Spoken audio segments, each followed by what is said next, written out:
Hello, welcome to Wednesday and welcome to the Commons in Conversation. My name is Drew Lindsay. I'm a writer and editor at the Chronicle Philanthropy. We're glad you're here to join us. This is the latest in a series of one-on-one interviews we're doing with leaders in philanthropy and nonprofit worlds who are working really to strengthen democracy and bring Americans together across a whole range of division and polarization. You can see all of our conversations and interviews at the Chronicle Philanthropy's YouTube channel. This series of conversations, interviews, is really an extension of the Commons. And the Commons is a project we started back in April. We're really trying to explore the country's divides. And automatically, when I say that, people's minds go to politics. Yes, we're covering politics and looking at that. But we're also looking at division along lines of race, gender, income, the rural-urban divide, a whole bunch of things. So you can see all that coverage at philanthropy.com, the Commons, or just Commons. We're just 6 days away from that election, and it sort of looms large in the rearview mirror, or the front mirror, I guess. But we're going to be talking today about the days after the election and how nonprofit leaders can navigate what's likely to be some pretty tense times. And for that conversation, I'm really excited to have Amy McIsaac on board with us. She's been studying how the language of nonprofits can serve both to bring people together, but also to deepen divides in the country. I wrote a story about a new report from Amy's research last week, and that research is just fascinating. I hope you'll look into it. We're going to talk about it here. But in the meantime, I want to welcome Amy and thank her for being with us. Hi, Drew. Thanks so much for having me. Thank you.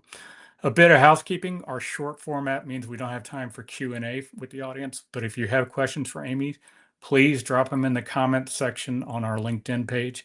She's going to spend some time afterwards and we'll check throughout the day just to see if you all have any questions that she can answer. Let me tell you a little bit about Amy. She is Managing Director for Learning and Experimentation with Philanthropy for Active Civic Engagement, which is commonly known as PACE. She's a proud alum of both Providence College, Go Friars, and also AmeriCorps, where she's worked with several nonprofits on community engagement and community service. Most important for this conversation, Amy leads an effort at PACE called the Civic Language Perceptions Project. Amy, can you start us off by talking a little bit about PACE and the project itself? Because I know it's been going on a long time. Yeah, definitely, Drew. Thanks for the intro. PACE we call ourselves a philanthropic laboratory for grant makers who are in some way thinking about how their investments can strengthen American democracy and civic life. We have about 80 members. So again, foundations of many different sizes and focus areas and regional areas. And again, the thread that connects them is their dedication and investment in democracy. We, about 5 years ago, were hearing from our members that they were feeling a disconnect between the words they were using and saying around democracy and civic engagement work, like democracy, like civic engagement, but also racial equity, community, patriotism, belonging. And they were trying to understand how the words they may be using are actually falling on the ears of a variety of communities and Americans at large. And so we took that on as a kind of service to our members to understand that at a very high level. And then over the last 5 years, we've kind of deepened our learning as we've gone through, most notably in what the research will look at that informs the resource you referenced is a nationally representative survey that was in the field in November of 2023. And so that gave us a view into American voters' perceptions of some key terms that all of us who work in the nonprofit sector use and what their relationships are to those words at the latest pulse that we have. Well, you've been doing this for a good 5 years now, and in our conversations, you talked about how it was important to pull it together just before the election. So why put this piece together now in this resource guide for folks? Yeah. So the resource guide that we launched 2 weeks ago is called How to Talk Bridgie, which we usually get a little side smile when we say something, when we say it, because it's like, wait, you're saying what? But it's a word we made up. And honestly, I can't even take full credit for it. It's a word that is not a real word. It's not in the dictionary, but we think it probably should be because there are so many ways in which the language we're using, the kind of every time we say a word, it's sending us signals like this is the microcurrency that we're trading in every day. And we love and are big supporters and big amplifiers of our members' work and the field's work in pluralism and social cohesion and bridge building efforts.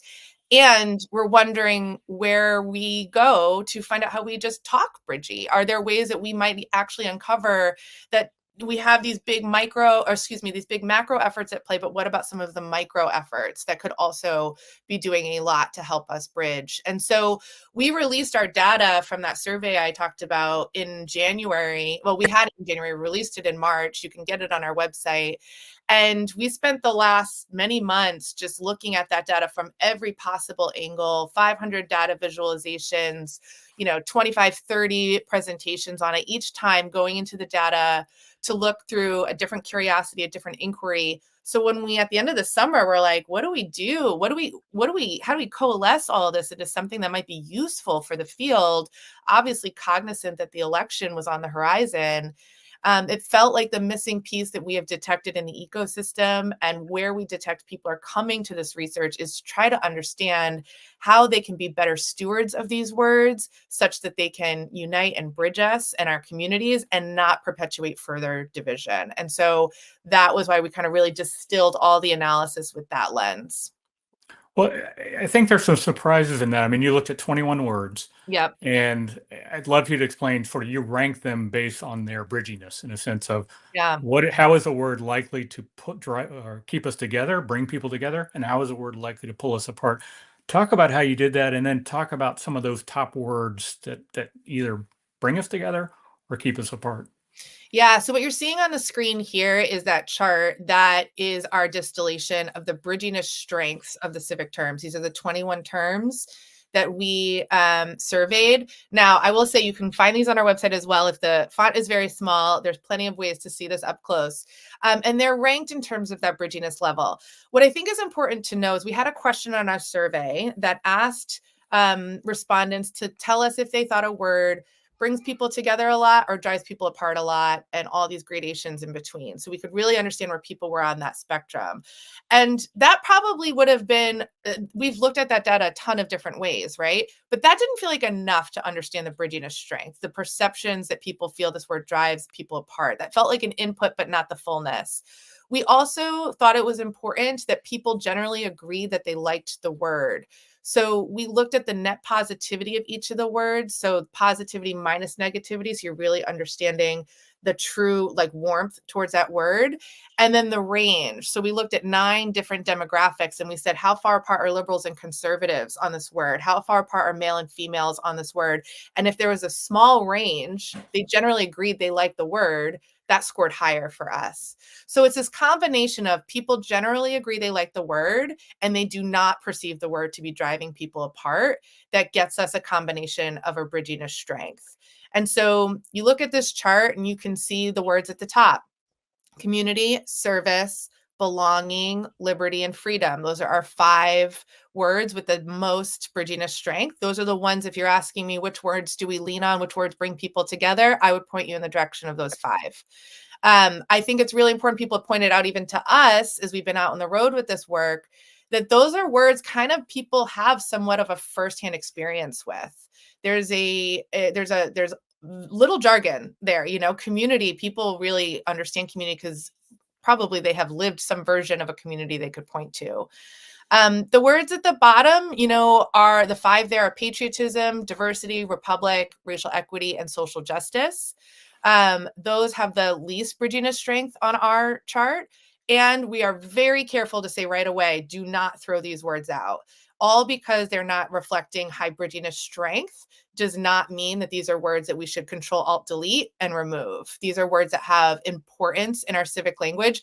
We see it as an invitation to go a level deeper and to understand what are the signals those terms are sending and where there may be some surprises about the areas where we might be able to lean into them.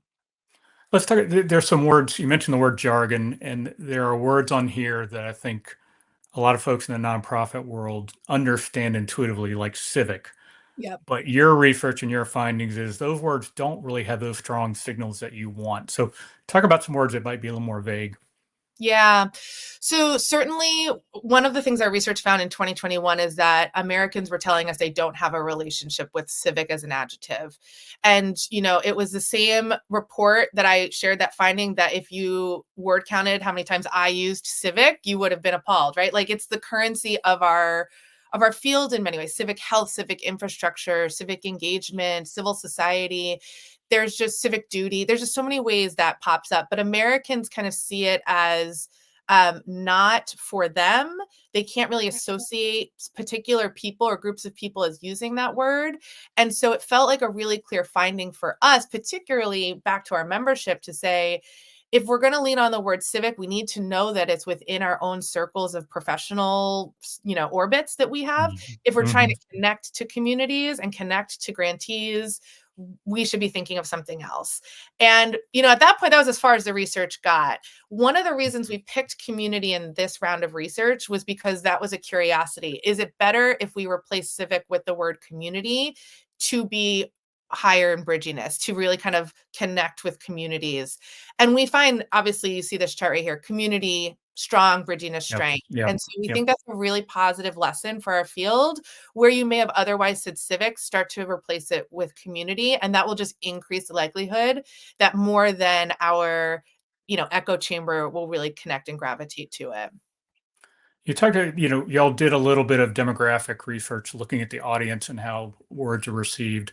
You looked at whether someone lives in a rural or urban area. You looked at their age. You looked at their sort of ideology. How did that play out? Talk about a word that might have landed really well with a certain audience, but not with another audience, so that people can understand writing for audience. Yeah. So if we go to the next chart, actually, that I know we have in the system here, Yeah. this was, like I said, after we looked at our bridginess strength and we're like, wow, there's way more to the story than this. Like, this feels important to see, but also how do we get under the hood a little bit deeper to understand what are the signals people or the terms are sending? And so what we did is we focused on the three areas that we get asked a lot about. Is this term, going to signal liberal or conservative? Does this term signal to younger people or older people? And does this term signal to urban or rural folks?